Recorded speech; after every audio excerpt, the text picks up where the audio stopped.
Hello, everybody, and welcome back to the Cinema Scrutiny podcast, your number one source for cinema, streaming, film, movies, TV shows, moving pictures, little flip books your friends send to you. We're here. We got it. We got them all. Yeah, I am joined. Well, my name is John. I guess that's important too. And I am joined by equally as important Billy. Say hi, Billy. Hello. Yeah. Welcome back. You know it's better than 24, John. 25. Goddamn right. Episode 25. We're Yeah. past the 6-month mark. Mm-hmm. They said we wouldn't do it. I don't know who they are, but they said it. Mm-hmm. Probably But my yeah. parents. Yep. Probably mine too. But hey, we're here. Yeah, it's actually crazy. Hitting, I believe, I don't know what it's called. Is it the bronze anniversary in a marriage is 25 years, or is it 20 years? I don't know. I have no idea. It's a You're asking the lot. wrong 25 is a lot in any context. It's a quarter of yeah. a whole in some aspects. Mm-hmm. All right, so we only got 75 episodes left, is what you're saying. Well, that would be like a season. Let's call it that. Mm-hmm. Be like a complete season. Gotcha. Then we'll start season 2, where some things may change, some things may not. We don't know. Mm-hmm. We're only 25% of the way. You know? That's true. How much could I really say? Yeah.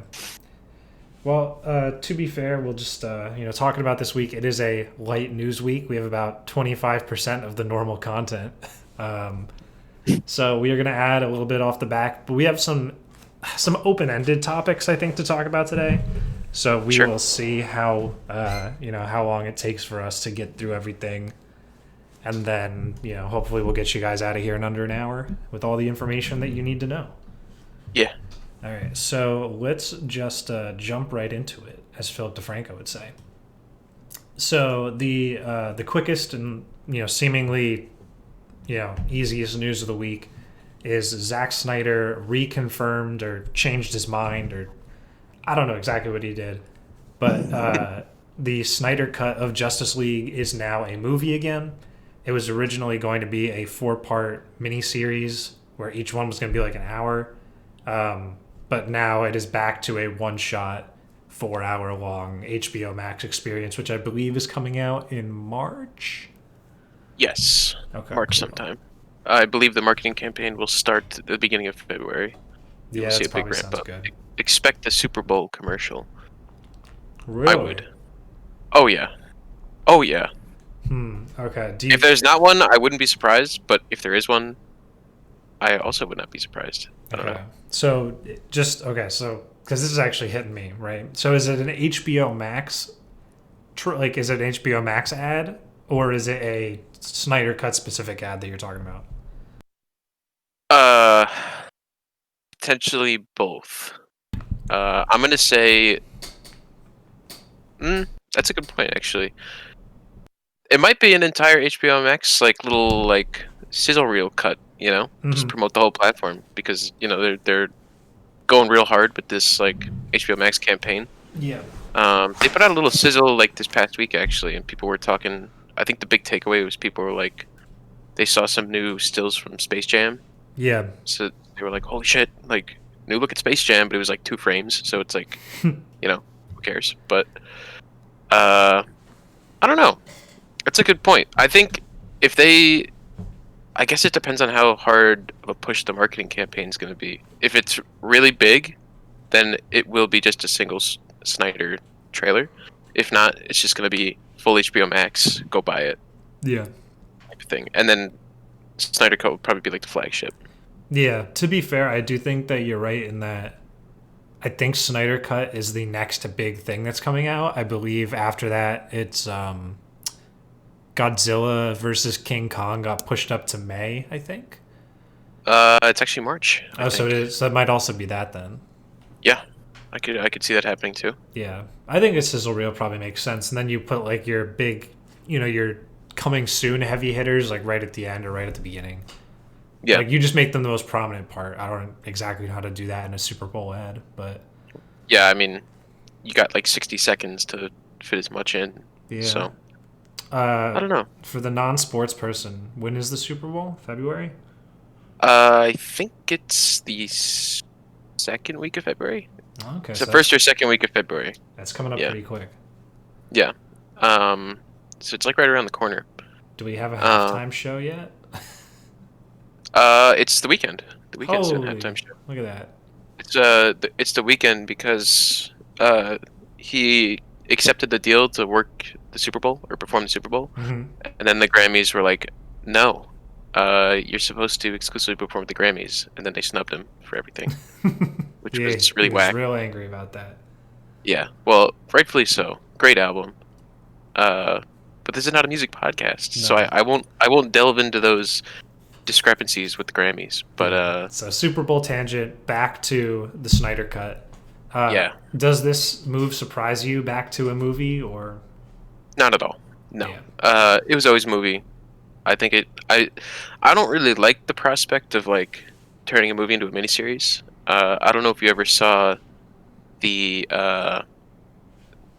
the Hateful Eight Mm. with Tarantino. There was Yeah. like a miniseries episodic type of release on Netflix, Yep.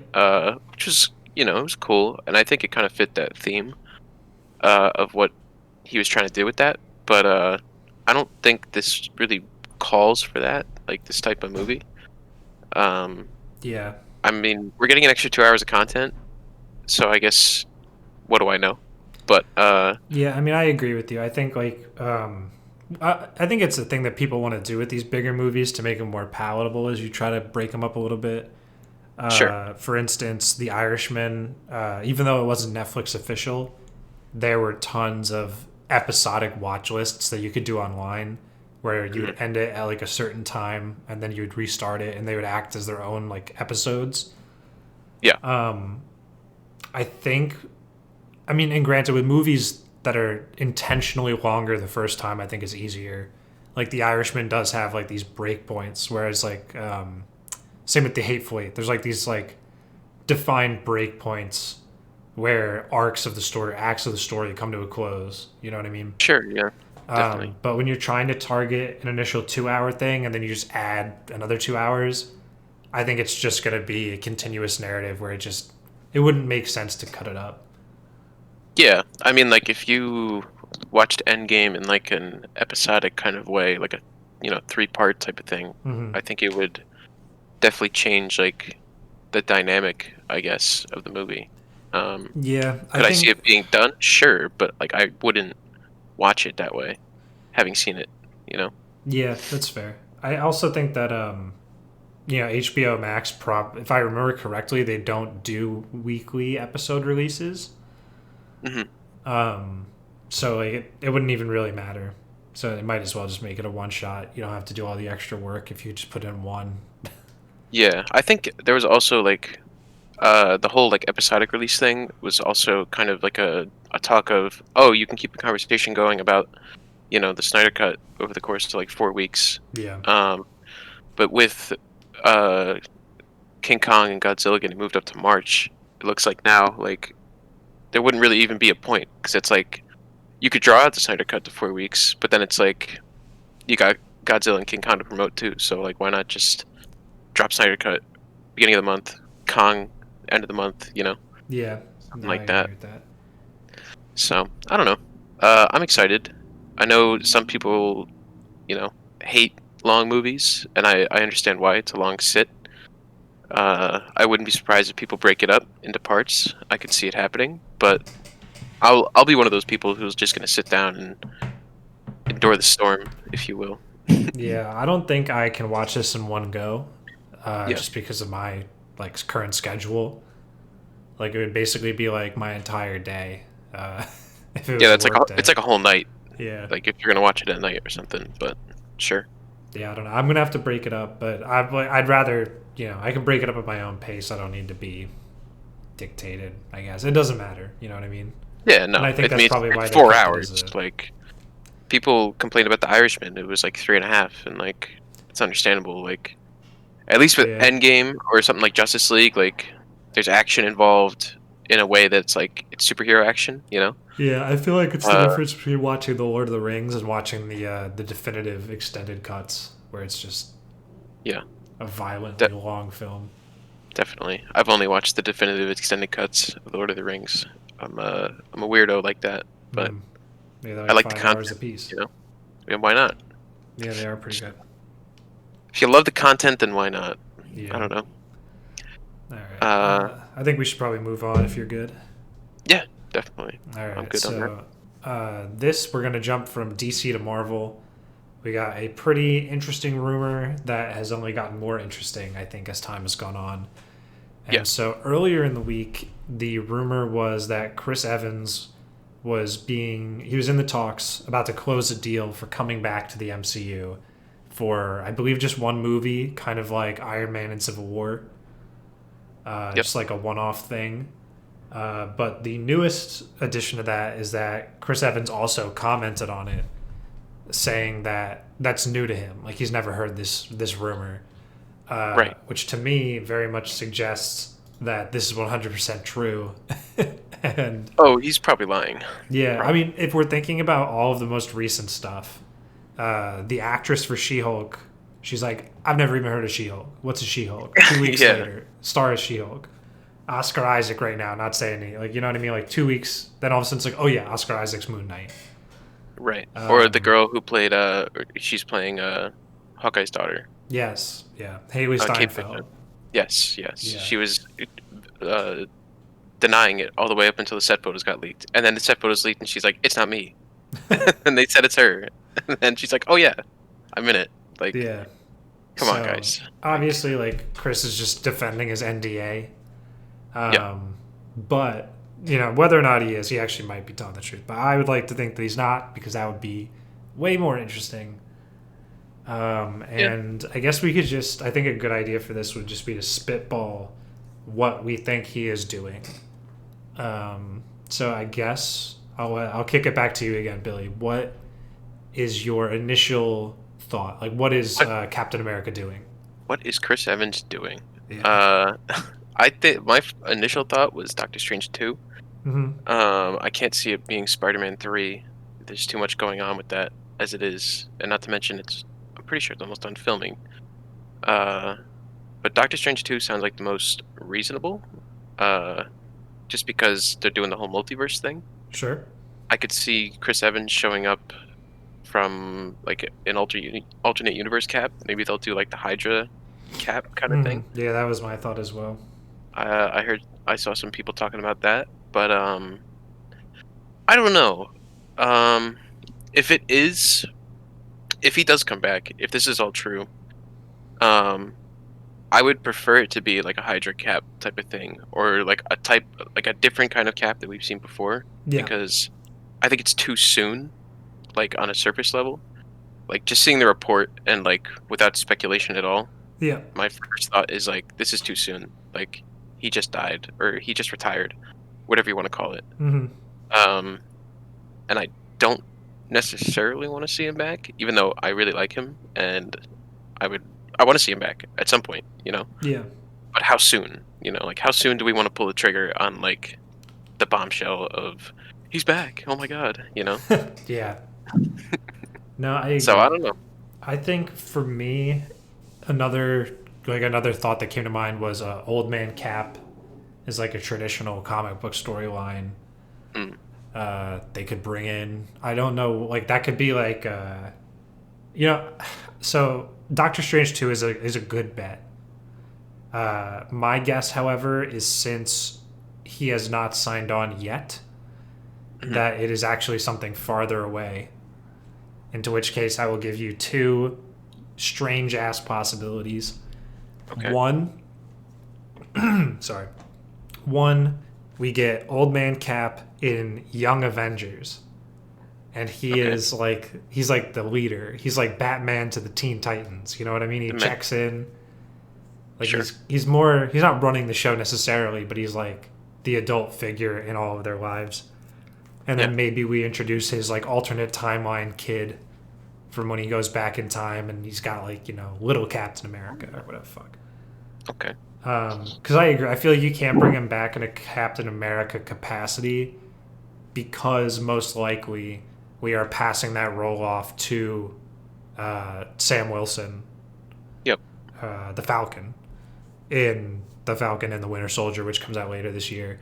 And I think you should. I don't like if we made the suggestion in Endgame that we're passing off the shield, then you gotta stick to it. So that's one of my ideas.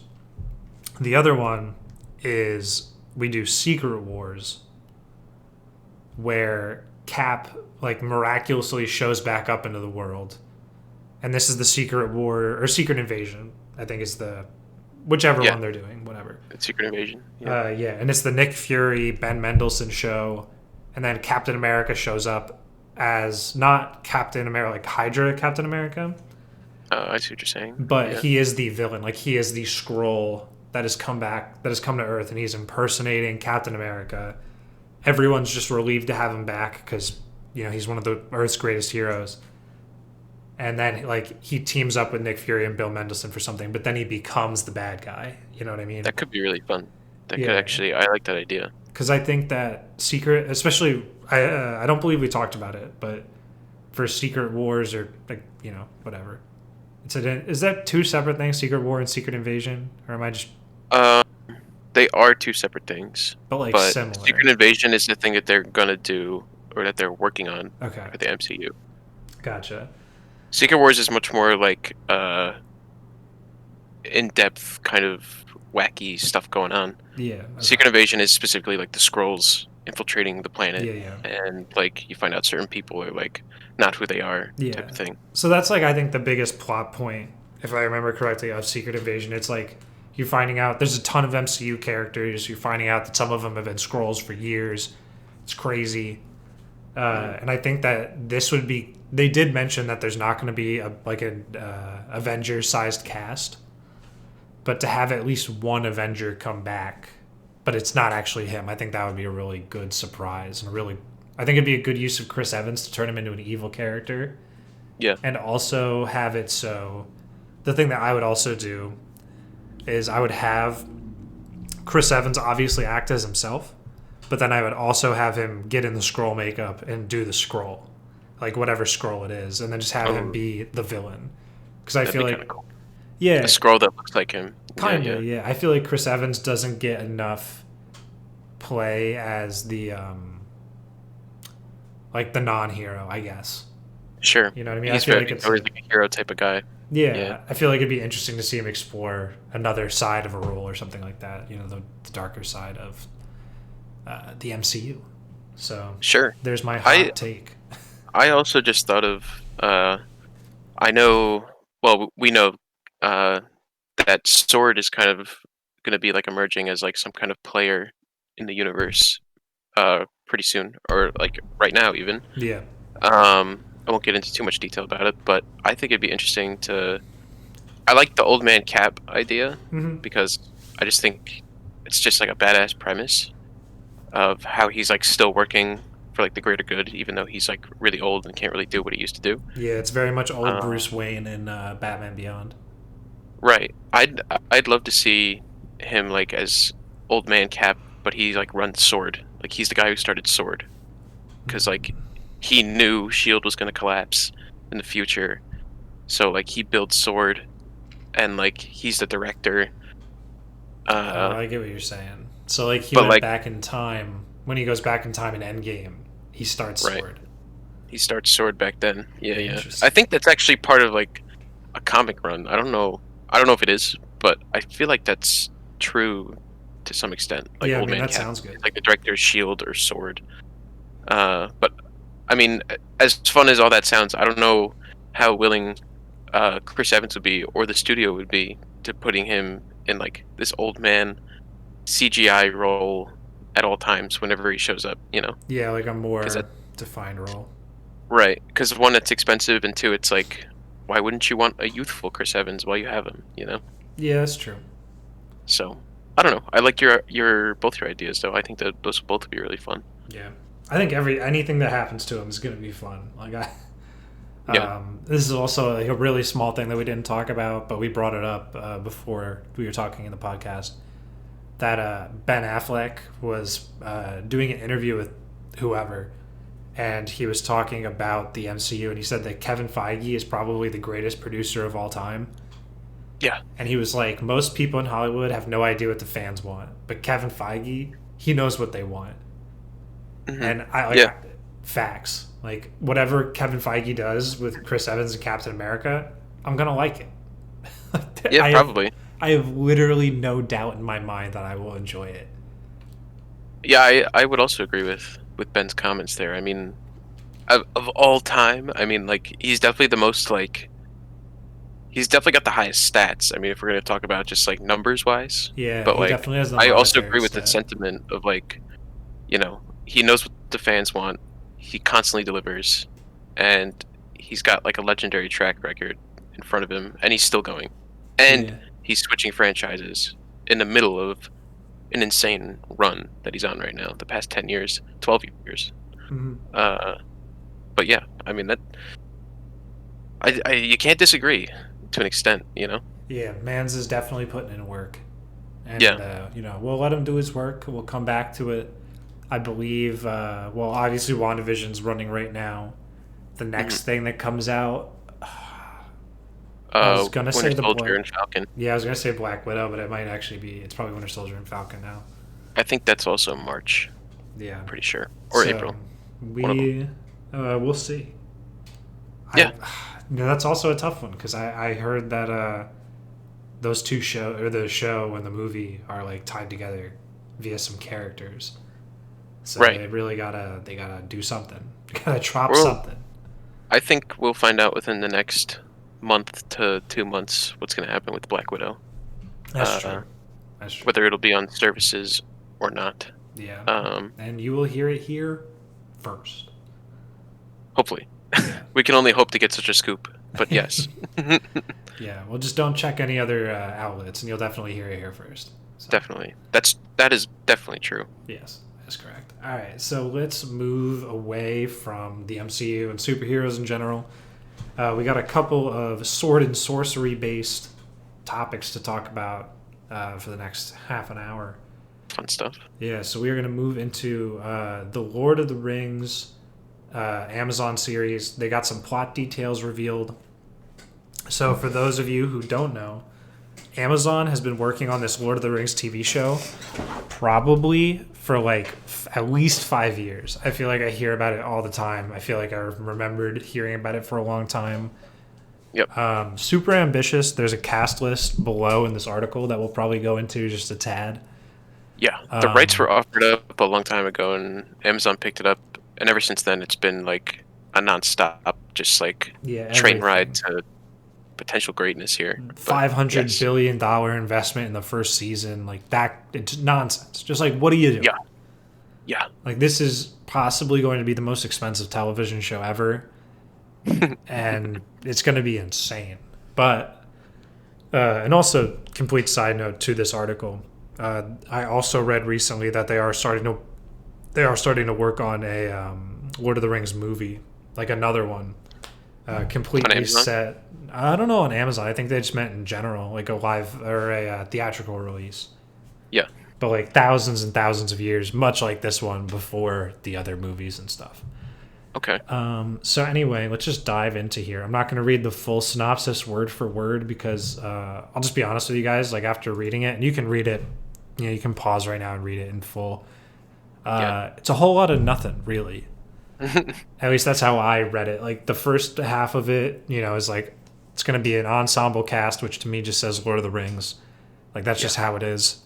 But then it just kind of, I don't want to say jerking off the concept of the Lord of the Rings. But it kind of is. It's like, oh, it's going to be an epic drama with action and excitement. It's like, wow, a movie or a TV show. Like, wow. Yeah. The things that we do care about, though, are we're going to get some epic villain, the greatest villain ever flowed from Tolkien's pen. I don't know who that is because I'm not a Tolkien dude. I mean, I love the Lord of the Rings, but there is a little synopsis here at like the end of the paragraph. Yeah, underneath. It says Amazon's Lord of the Rings prequel will take place in the Second Age of Middle Earth, which spans a long period of time between the original Dark Lord Morgoth and the first defeat of his servant Sauron. So we know who Sauron is. Yeah. I don't know who Morgoth is. I assume that's who they're talking about, if not Sauron. Yeah, but I mean, it's Morgoth because Morgoth is like the big like world shaping kind of figure in the Lord of the Rings. Now I feel like I should have done my Lord of the Rings homework. Yeah, I haven't. I mean, I'm not like super deep into the lore or anything, but uh, I recognize a couple things. Okay, so let's see. According to Google, Morgoth is an Ainur, which Okay. is one of the what's it called? One of the holy ones. Beings encompassed both the Valar and the Maiar. Basically, they're like literally primordial spirits who existed before Earth was, or before Middle Earth was even created. Yeah. So like this is like Satan himself, whereas like Sauron is like like a servant of Satan. Yeah. Yeah, Interesting. and if I I remember mean, I'm. correctly, the Valar, I think Gandalf is a Miar or a Maiar, whatever that is. Yeah. So there's a little fun fact for you. But I mean, I'm interested in Sauron's like master, or whatever you want to call him, like mhm. his leader. Like that's. I think that's a cool concept to explore and see what he was doing before Yeah, everything kind of broke out. it's a very Star Wars vibe where it's like you Yeah. get Darth Vader and then Darth Vader's like, I have a boss, and you're like, oh my god. Um, so yeah, no, I agree too, and it sounds like they're gonna go to some new places, some old places, which is actually really exciting. They talk about the depths of the Misty Mountains, which is where the Hobbit is, like the Hobbit franchise is going to. Right. That I believe it's called Erebor, I believe is the name of the city. But that's like where the dwarves live, and at this time, like in the Second Age, they would be in full force. They wouldn't Right. be like a long abandoned thing. It would be like a very active population of dwarves in like a huge sprawling kingdom. Yeah. Numenor is also mentioned in the movies and the books. Again, I haven't seen the movies in a while. And then Lindon, the capital of the elves.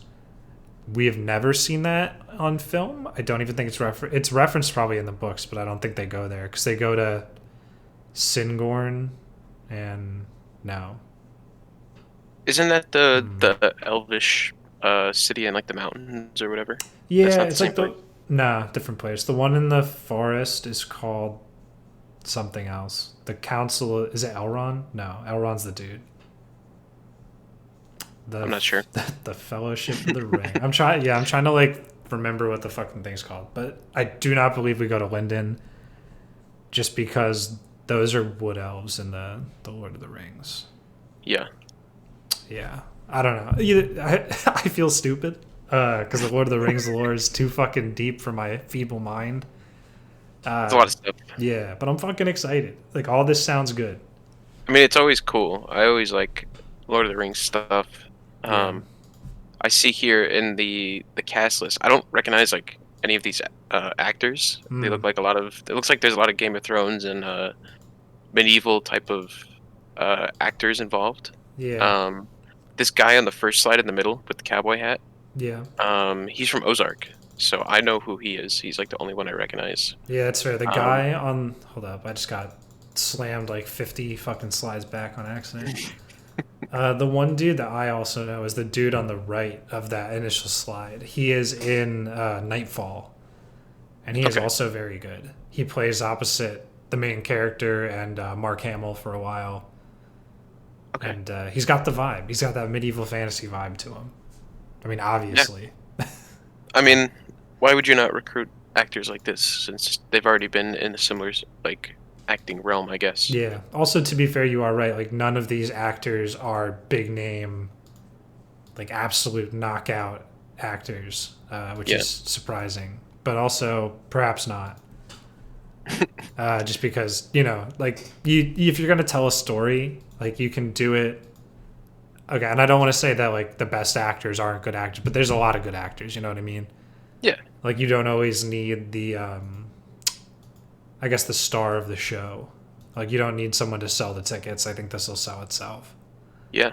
I mean, there's a lot of great actors out there that you'll never even hear of. Yeah. Funny story about this show. Actually, I was last year when I was on set for my short film that I was recording. Uh, my lead actor was joking with me on like the side on set, and he was telling me, it's like, oh, I'm actually not going to be in town next week. I'm going down to New York to audition for the Lord of the Rings show on Amazon. And like in the moment, I got like so like overly hyper excited. I was like, no fucking way, no way, dude. Like you're lying to me. Like, but I believed him because I was like, in my mind, like he's a great actor. So like, Yeah. I was like super excited and freaked out, and he was like, "No, I'm kidding. Like, there's no fucking way that I would ever get like an audition for Lord of the Rings." I was like, "Well, believe it or not, man, I would believe you if you told me." I don't know, but Yeah. regardless, shows the excitement that I have for this show. I think it's going to be really good. Uh, the budget is great. The budget's ridiculous, actually. Mm, But you know, I have faith in the writing team that they have over there at Amazon, yeah, based off of all their other honestly, like independent properties big that they fucking produce. facts. Yeah, so Yeah, I was just The Expanse just put out another season within the last like 2 or 3 months, and it's like 100% on Rotten Tomatoes. Like they're just fucking dunking on people. Fucking Mrs. Maisel is good. everything's good. I can't. I Yeah, haven't seen really anything bad from Amazon, so big facts. I'm happy with whatever's gonna happen. I All will right. patiently wait. Yeah. So while we are waiting, perhaps this will come out sooner, even though the Lord of the Rings has been talked about forever. But John Wick's writer is Mhm. going to write a Dungeons and Dragons live action TV show. Yes. So this has been something that has been happening a lot more recently. I forget what the name of the company is. I think it's called E1. Yeah, Okay. E1 bought the rights to produce TV shows and movies for Dungeons and Dragons, the property. Yes. And I believe we also talked about it on the show. There is a Dungeons and Dragons movie coming out called starring Chris Pine that is Yeah. currently being developed by the same studio here. Okay. Oh, I see. It's Paramount, Hasbro, and E1. Okay. Gotcha. So yeah, I think Hasbro has. Well, obviously Hasbro has the final right. I believe E1 has the actual rights to do it, and they're doing it through Paramount. Gotcha. But this just yeah, I This is a don't live know. action series. This isn't a movie. Yeah, this is a live Dungeons and action Dragons. series. I don't know. It doesn't have a place. It's just saying that it's written for TV. Yeah. It'll be the first official Dungeons and Dragons TV show since 1983, which had the Wow. animated TV show Dungeons and Dragons. Yeah, I mean, this is just like a small thing. Yeah. I really am just excited to see them using the Dungeons and Dragons property. Yeah. I'm hoping that they use it the right way, which I know might sound a little off, but like Dungeons and Dragons is such a hugely wide and varied I don't want to call it a franchise, but like game and like series of games. Right. And like lore. And Yeah, everything. like just in 5e alone, which is the latest version of Dungeons and Dragons, I believe there are at least, I think I want to say 10 official like full on worlds, like 10 universes that are official to 5e. Over the course of all of Dungeons and Dragons, there's probably closer to 100 fleshed out universes with like their own rules, their own governments, their own Lord of the Rings, basically. Like some of Right. these places are violently fleshed out. Like the Sword Coast is super big. And the Curse of Strahd, they go to Bavaria, which is like where they fight Strahd. It's like a pocket dimension where you fight a vampire. Yeah. Obviously, there's like famous weapons and famous spells like magic missile, fireball, Yeah. classic. I don't know. Like I'm just very interested to see if the John Wick director or the John Wick writer and whoever ends up writing the Chris Pine movie can actually leverage Dungeons and Dragons correctly. Yeah. What's it called? So, Yeah. I from agree. from a side thing, I just want to get your opinion. We have played Dungeons and Dragons a lot collectively between the two of us. Yes. Probably like a decade's worth of experience. Not straight, but like in the last whatever. Sure, like we've been Um, aware, like we know what's going on, like as far as yeah, like what the game is, yeah. aware. So there have been like for most of our time we did homebrew content. So like there were custom worlds and we were using like the rules of the game. So I guess for someone like us, right, where we haven't followed any of the pre-written adventures, like some of the bigger worlds, Yeah. do you think that, or what do you think would like be the connector that could interest you in this? You know what I mean? Mm, Because for someone who has read and played through the more defined stories, to see them doing that would make more sense, right? You could be like, oh, right. it's an adaptation of this that I played. But like just from a mechanic perspective, and I don't know if there's a right answer. I really don't. Like, Sure. how does this movie rope you in? Well, I think you definitely have to have. I think there should be like, in a similar sense of Lord of the Rings, like a large fantasy element. And I know that sounds like an obvious thing to include because it's Dungeons and Dragons, like it's all fantasy. Mm-hmm. But I think if you can have like a high action uh kind of theme that this John Wick writer can bring into it, I think that can get people really interested. Um, just by like I've and like I'm not really like super deep into like a lot of like the lore and like the stories of like the different universes in Lord of the Rings or not Lord of the Rings, Dungeons and Dragons and stuff. But I've seen uh my fair share of like the animated cinematics that they put out to promote like the new series and the new sets and the new seasons, whatever. And the cinematics are awesome. Like they really do a good job of like just like presenting the world and just like crazy events that happen in it. Mm-hmm. So I think if they can translate that kind of like cinematic epicness that they do through their promotions and turn that into a compelling story, I think that could be really fun. Um, and I don't think it should be anything like too like over the top. I think it should be like a little bit simplified to a way that like mainstream audiences can like look at it and say like, oh, I can get into this, like maybe focus on like like a vampire king or something and how he's like running this certain faction or something. You know what I mean? Like Yeah. something a little bit, I don't want to say like dumbed down, but like simple enough to where people can look at it on a surface level and say that looks really cool, you know, Yeah. Yeah. I agree. I think on like a that fantasy. yeah, there are definitely some worlds that appeal more to that than others. Um, I think for me, the thing I want to see is like a I don't even know what the right word is. Like I want to be like mystified. I want to be like left in awe by certain things. I guess. Yeah. Kind of like when they go to Erebor in the third Hobbit movie, I believe is when they finally get there, and like you see the Great Hall, and it's just like these like tiny infinitesimal creatures standing in this giant dwarven city inside a giant mountain. Like it's just insane, right? Like there's just like Yeah.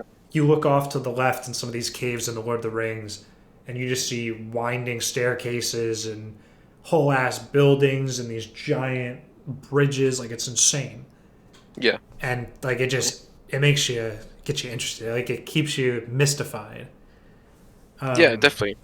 and that's what I would like to see. I think I would also.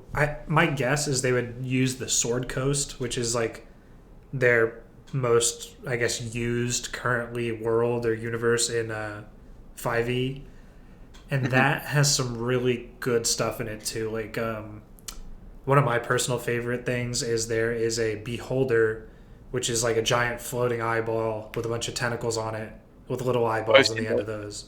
Yeah. Yeah. One of those runs the crime syndicate in that town, Hmm. and like he's so far removed from the day-to-day of it that most people don't believe he exists, and those who do believe he exists don't believe he's a beholder. Yeah. But then like you finally get down there, and like it's just this fucking giant eyeball like running everything. He's like the mafia boss. Like that's crazy. um but yeah, I don't know, like it's kind of like you know what I'm actually looking for, the World of Warcraft movie that people didn't end up liking. Yeah, I would agree. That That's was also good. like a great blueprint. Like, it's. I think we've talked. I'm sure we've talked about it before on here. Yeah, That movie is really like underrated as far as like fantasy movies, and 100%. you know maybe people looked over it because it's World of Warcraft, and it's like you could easily write that off as like something mediocre, maybe. Yeah. A lot of people write off video game movies like that, but Yeah, I would actually probably have the same fear for putting the words Dungeons and Dragons in the title of I whatever would this agree is. because like when you put Dungeons and Dragons in the title and like you're writing a story around that, like my first thought, like if you were like a like someone who's never played Dungeons and Dragons before, Yeah. you're gonna look at that and be like, they're gonna go in a dungeon and there's gonna be a dragon at the end and they're gonna have to fight the dragon, and it's like, I mean, that would be really dumb, but I could see why you would like look at it that way, Yeah, or you know? like you try to look at it through the connotation of like, I mean, granted, it has become much more mainstream recently, but like, oh, that's a nerds game.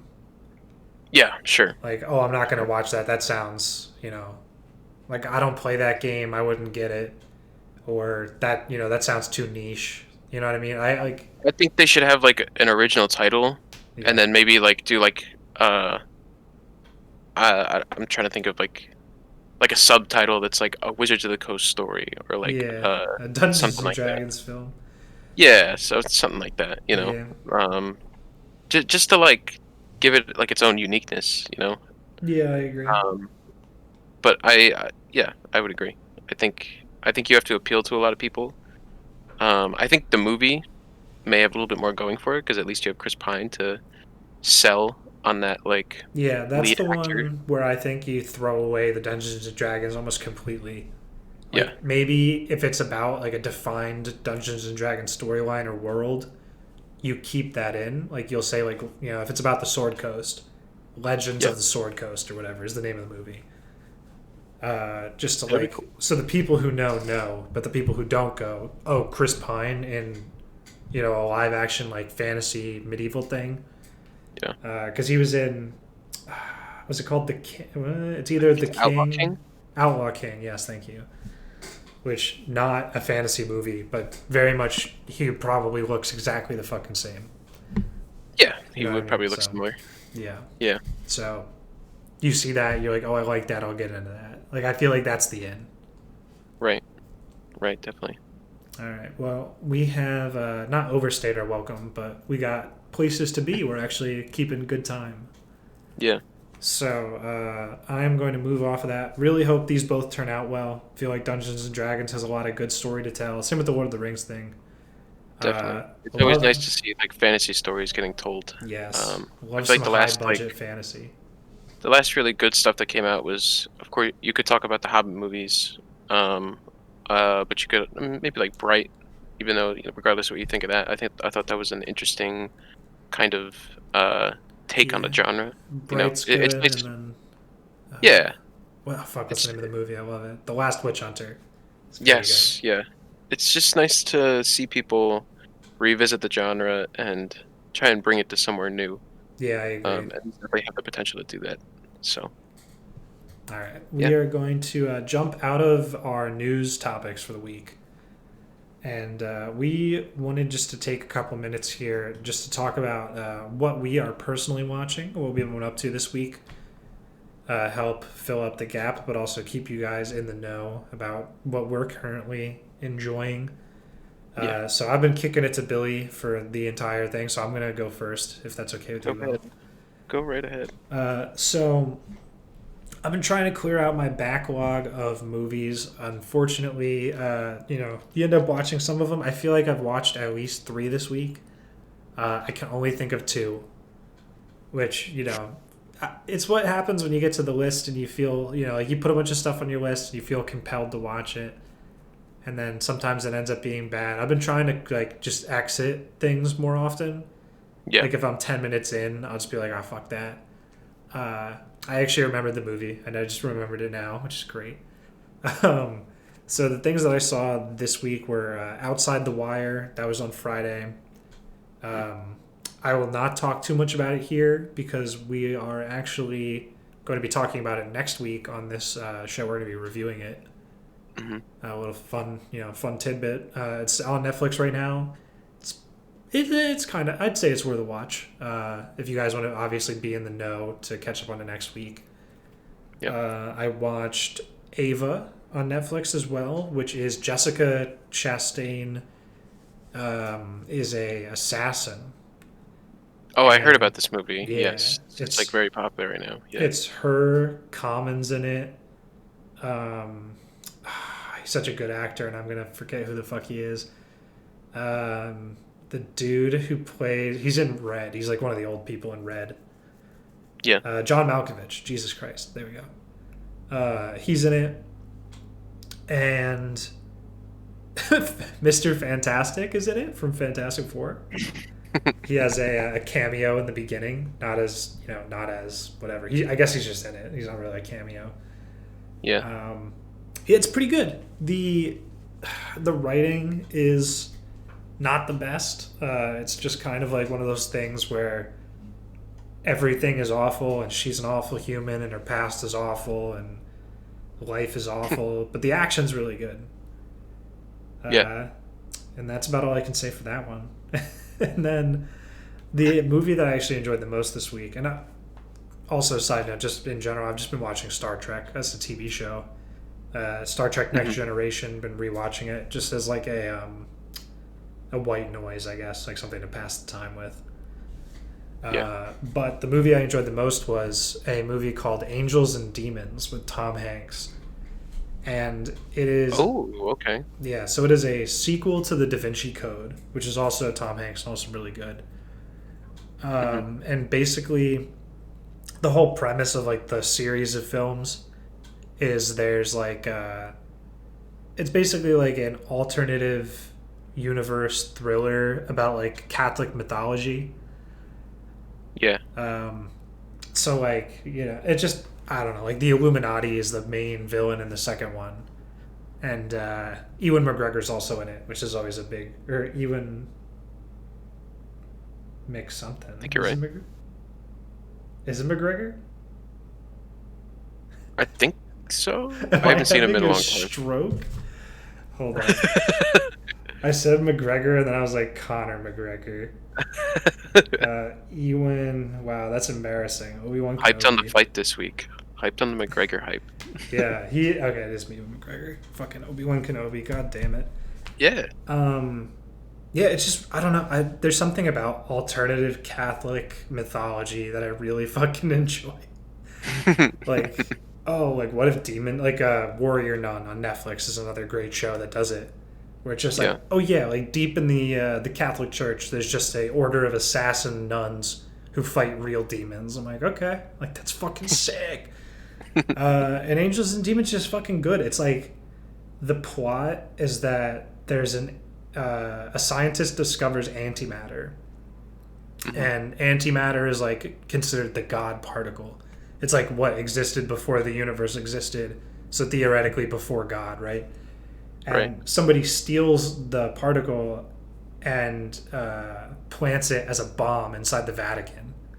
Yeah. And they have like 4 hours to figure out where it is and like save Catholicism, or else everybody's gonna blow up. And just like it's just fucking, it's good. I don't know. It's Ron Howard directed both of them, I believe. Yeah. And they have like 30s on Rotten Tomatoes. Like both of them have like a 25. But I just really fucking enjoy them. Like a lot. Yeah. Plot's good. The thriller mystery clue connections are all good. I don't know. They're on Netflix. Go watch them. And that's that's my movie roundup. Well, that's fun. I mean, I haven't seen that in so long. It feels like, I don't even know, how old is that movie? It's got to be like Demons and Angels, or Angels and Demons. Yeah. It's 2006, I think. Jesus Christ. Oh my god. Yeah, and then there was a third one that's not on Netflix that came out in 2016, but I haven't seen that. I haven't seen that either. Yeah. Watching.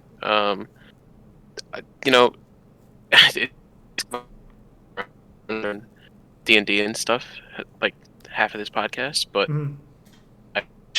ironically, I've been watching the Hobbit series over the past couple of weeks. Yeah, I've been slowly going through it. Just because I saw the first one and then I never watched the other two. Oh, Uh, oh no. yeah, yeah. So I just finished the second one Yeah, this Desolation of week. Smog. Yeah, really good stuff. Yeah. Um, I remember people like shitting all over the Hobbit movies as they were coming out, and I was like, I mean, like, I like the first one. Like, I couldn't speak on the other ones because I hadn't Mhm. seen them, but like, people really like ran those movies through the ringer, and like, I just watched the second one, and it was also really good. I was like, this is, Peter Jackson has not missed. So I've been enjoying those. I'm gonna be watching a third one this week. Mhm. I also got on my Western shit this week. Oh, Um, and I watched True Grit, but oh, not the old one, the new one. yeah, the new one. I can't remember who starred in it, Yeah, I but have seen the new one as well. It's yeah, something. yeah, it was decent. I don't know what compelled me to get into the Western vibe, but Mhm. sometimes you get inspired at any time with those kind of Yeah. things. The new True Grit, by the way, is Jeff Bridges, Matt Damon, Josh Yes. Brolin, and Haley Steinfeld. It's a good cast for Yeah, sure. great cast. But it was solid. I enjoyed that. Um, and then on my Netflix this week, I added Outside the Wire because I knew we were going to be talking about that next week, but I Mhm. haven't watched it yet. Um, and I also just added this new. It's a new docuseries on Netflix. I love my Netflix docuseries. Oh yeah. Uh, it's about crack, um, and just, Nice. like the crack and cocaine epidemic in like the '80s in America and like everything that was going on. So That's I'm fun. excited to get into that. Yeah, I just I'm sure I've talked about it like a million times on this podcast, but I love the Netflix I docu-series just shit love they me do. some crack. Dude, I love crack too. Yeah, it's Uh, fucking great. you know what? I thought you were Uh, gonna bring up. This is something. So I go on like the coming soon tab for Netflix a lot. yeah, There is a documentary series called Spycraft coming out tomorrow, and it's all about the use of like spy tools and technology and how it progressed throughout like the ages. shit, Yeah. So I thought that's that's what you were fun. gonna mention, but crack is also cool. Crack is also cool. I mean, I like a lot of these docu-series have been like crime related. Like, Mm-hmm. there was Fear City, which is like the mob in New York and how it took over New York and stuff like that. Like that Yeah. was really cool. Um, there's a lot of like serial killer stuff. A lot of people tell me about the Night Stalker thing that just got added. There's a serial killer docuseries. Yeah. Um, but I like to step away from the murderous you know animals of our past history and get Mm-hmm. more into the fun drugs of crack. Right? Yeah. Why Yeah. not? Yeah. Also, um, I just added it to my list as we're talking about this because somebody brought it up last night when we were talking to them. But the history of swear words with Nicolas Cage is apparently very good, and that's oh, a I didn't docu even series on Netflix. yeah, I didn't even see that on Netflix yet. Yeah, But just came it out sounds funny recently. with Nicolas Cage hosting. That sounds funny. Yeah. Um, but yeah, that's basically what I got going on right now. I'm still behind on all my other shows. My Hmm. basket is full, overfilled, if you will. But Yeah, I I'm okay with agree. it. There's plenty of content to go around. So Yeah, I really got to start on the HBO Max stuff. yeah, Just HBO because. Max has been really good actually. Like I found it. I think I brought it up when we talked about just the platform, but Yeah. it's just they have so much fun stuff. Uh, I like the Harley Quinn show a lot. Batman animated series is like in the background half the time. I'm just hanging out, just playing. Yeah. Uh, and they just have like a lot of other good like original stuff, of course. But uh, it's been nice to not look at Netflix or Disney Plus and just see something different over there. So Hmm. um, yeah, that's what I got going on. Okay. Well, hopefully everyone listening to that got some new stuff added to their list. I literally just added stuff to my list on my phone. And if you guys like that kind of, like recommendation, what we're watching, what's going on, content, just let us know and we can make that more of a bi-weekly event. Maybe just keep everyone in the loop. Yeah. But that does bring us to the actual thing that we didn't mention that we both did watch, but we didn't mention it because we're going to talk about it. Yeah. And that is WandaVision aired last week. And we are obviously going to talk about it. So spoilers if you haven't seen it yet. If you haven't seen it yet, yeah, go watch it. And yeah, I don't know. I guess I'll give everyone a couple of awkward seconds here to run away if they haven't already seen it. But for us, I guess let's start with like a really quick general impression of the first 2 episodes, and then we'll take it one episode at a time. Yeah. I would say it's slow. Mm-hmm. It's a slow start, but I'm okay with it. I think what they're doing as far as like just the overall direction of the show and like how they're executing like the style, I'm really impressed with. Yeah. I'm really happy with. I think the first episode I was like, this is way too short. And then the second episode I was like, this is a little bit better. Like I'm okay with this length. Like if all the episodes are like this, but I don't think they'll all be that length. So Yeah. I don't know. It's not perfect, but I am really impressed with the style choice, and the direction they're moving with it. So that's my initial like surface thoughts. Yeah, no, I agree. I think that it does start off very slow. It feels kind of like Mandalorian season 2 to me, where it's like, this is fine. Like it's not, it's not bad. Like this is okay. Yeah. But like depending on what happens in the next, the back half of the season is very much going to affect whether or not this was like, oh, like the whole show's good. This is worth the wait. Like this sets the tone. Sure. Because right now this is all it does. Like we're not really getting any plot. It's just kind of like setting the vibe of the show. Mm-hmm. And I think it's going to be very focused on what happens in these next episodes. And I strongly have a feeling that they are going to pick up pretty hard, just because the budget for WandaVision in full is like $250 million.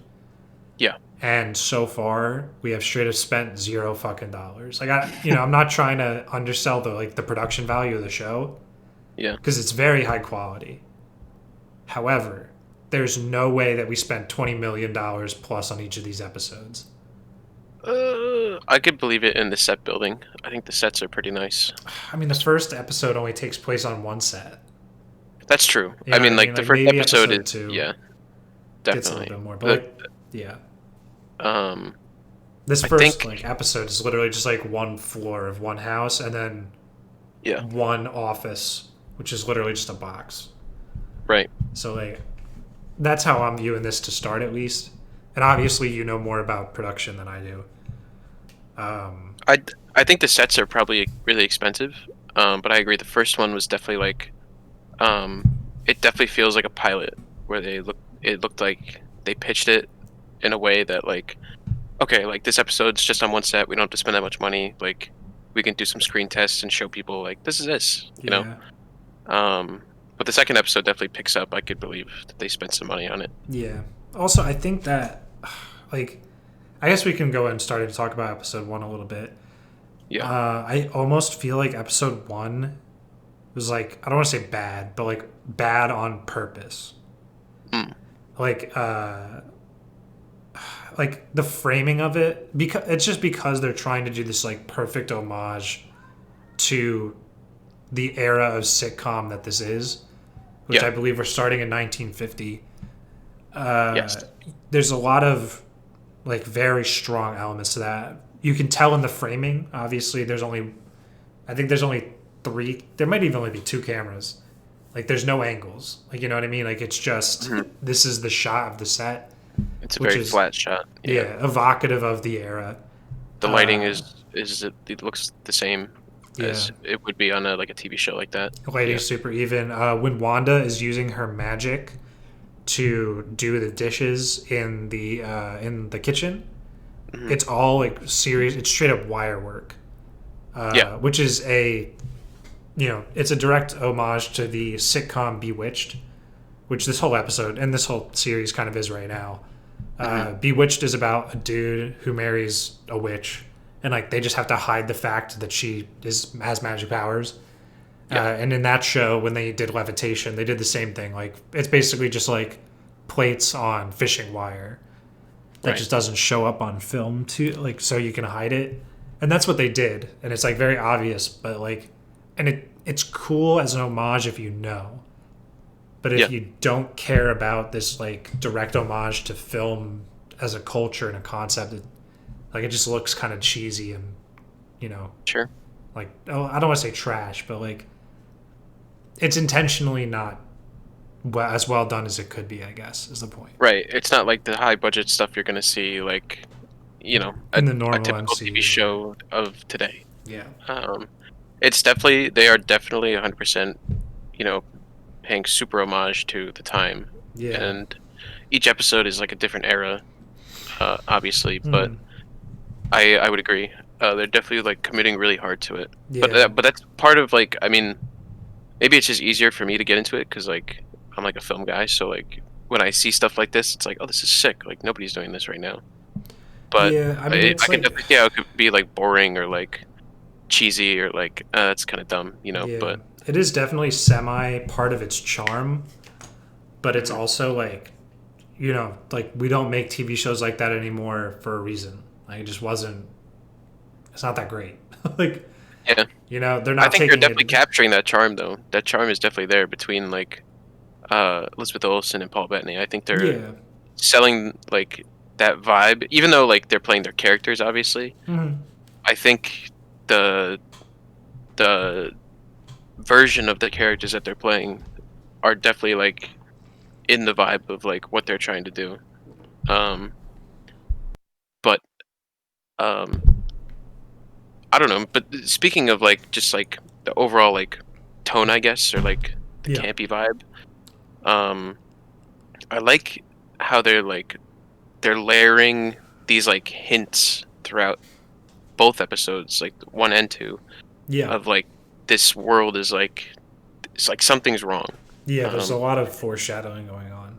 like even though it is like an homage to 50s television or 60s television or whatever era, it is also in a way it's an homage to like old mysteries and like the Twilight Zone in a Hmm. certain sense, because things are happening in the background and they're like anyway. And when I say hints, like I don't think it could be any more of a hint. Like it is so There's a lot of you have clear to stuff. be you have to be a fan to see like certain things that are happening in the background and like little nods like throughout like just the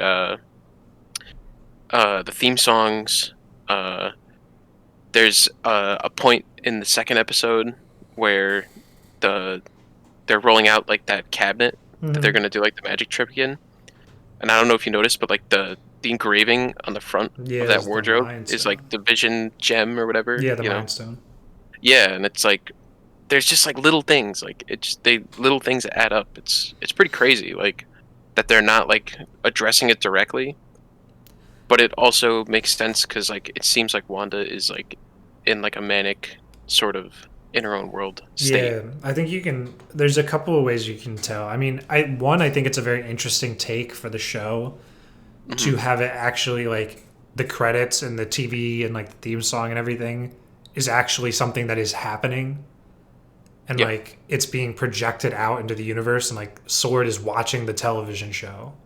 yeah, it's Like they crazy. can see it. Like that's insane. But Yeah, also the ads that run during the shows. the ads are dope.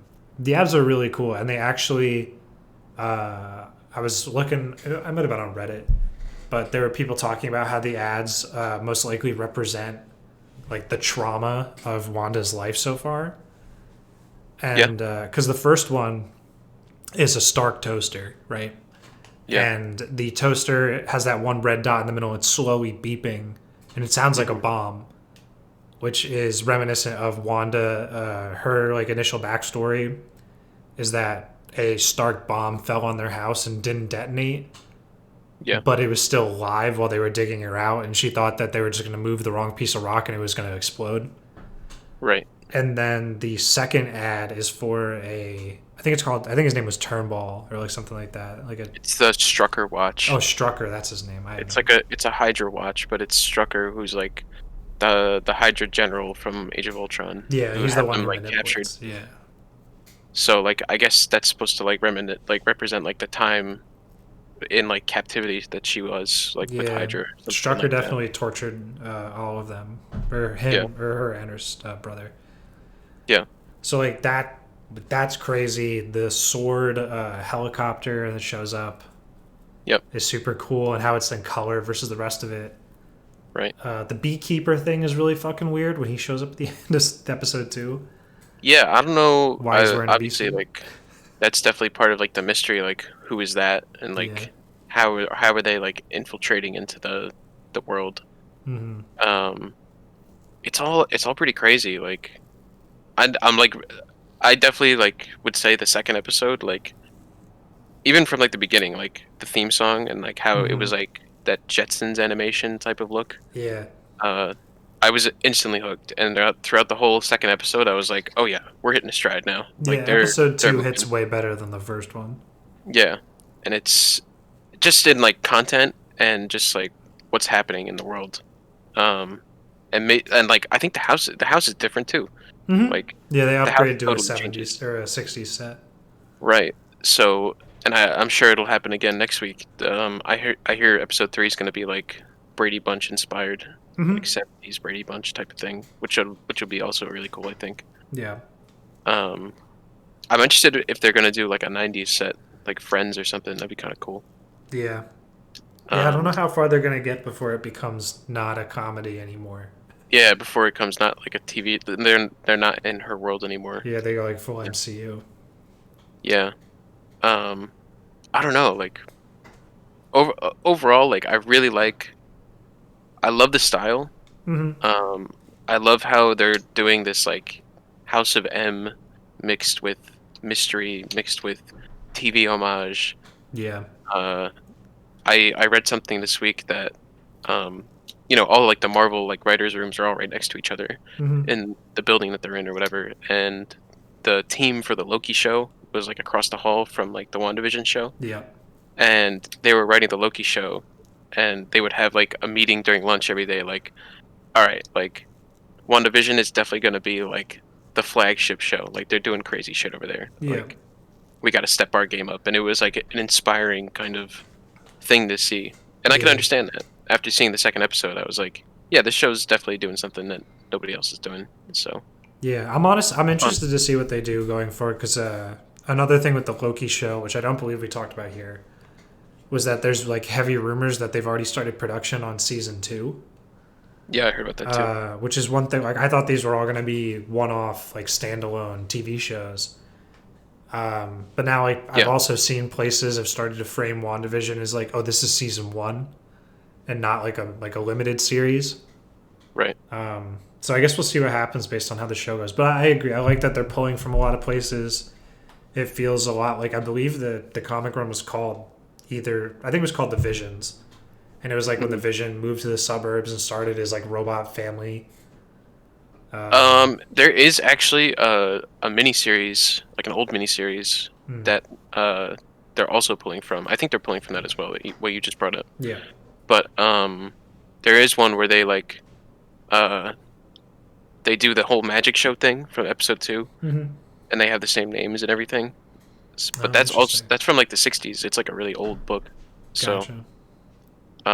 I'm sure they pulled from that for the Yeah. second episode.